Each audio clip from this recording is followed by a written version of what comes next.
اوقات كتيرة قوي بندخل في تجارب فيها ألم وفيها وجع. التجارب دي في بدايتها انت بتبقى في حالة من الاستنكار، اللي هو لا، مش معقول انا يحصل فيا كده. طب وبيحصل فيا كده من مين؟ من اقرب الناس ليا مثلا، من ناس انا حبيتها، من ناس انا امنتها على نفسي، من ناس انا كنت واضح قوي وصريح قوي معاهم وبعيش معاهم يومي واوقاتي وبجري عليهم لما بتحصل معايا حاجة حلوة وبحاول ان انا افرح معاهم. الناس دي كانت حتة مني، كانوا قريبين مني.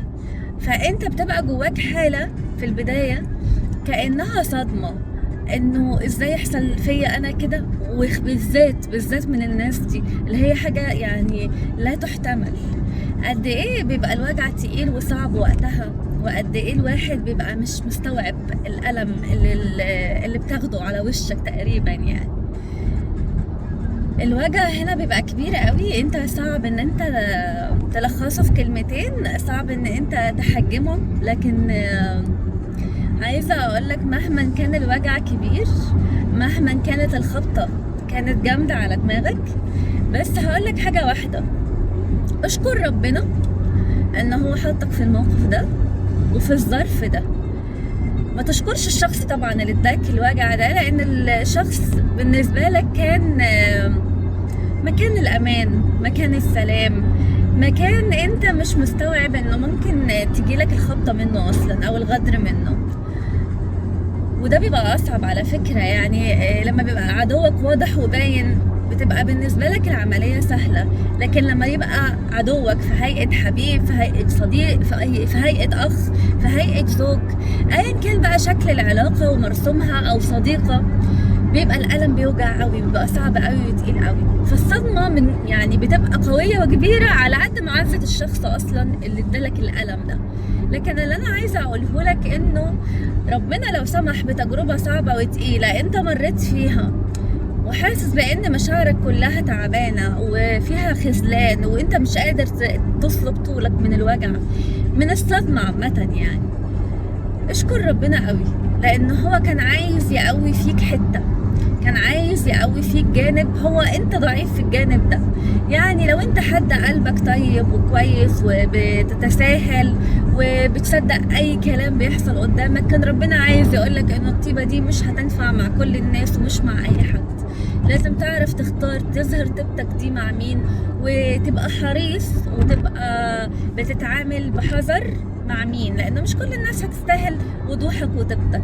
لو انت حد معطاء بزياده وبتدي بسخاء ومشاعرك كده مكبوبه على الارض من كتر ما انت حد واضح وعواطفك حقيقيه ومشاعرك حقيقيه، فبتغرق اللي قدامك بمشاعرك، فربنا برضو كان عايز يقوي فيك حته يقولك انه مشاعرك دي غاليه، ما ينفعش تديها لاي حد، مش اي حد هيقدرها، لان هتلاقي ناس كتير بتبيع وتشتري في مشاعرك دي لمجرد ان هم عايزين الاهتمام ده في الوقت ده، وبعد كده هيقولوا لك باي باي شكرا.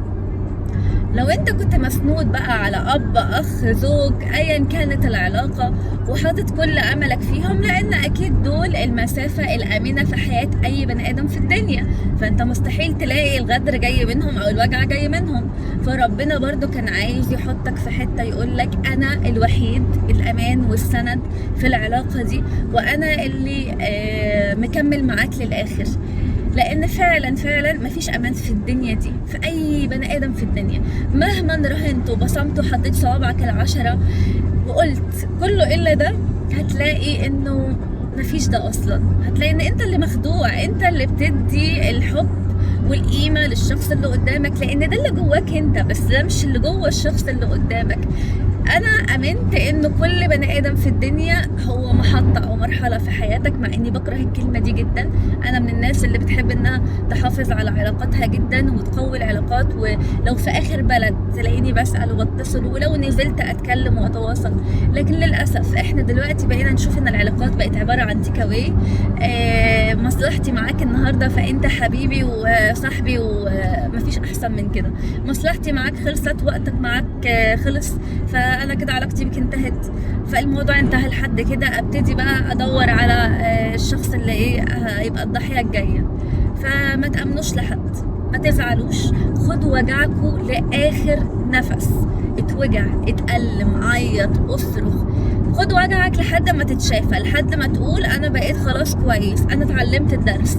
اي نعم مش هترجع قوي زي الاول، هتتكسر فيك حاجات اللي هي ايه بقى، ثقتك في الناس اللي حواليك، ثقتك في الاخرين، انك ما تقدرش تدي امان لاي حد، انه مش كل اللي جواك تقدر تطلعه زي ما كنت بتطلعه.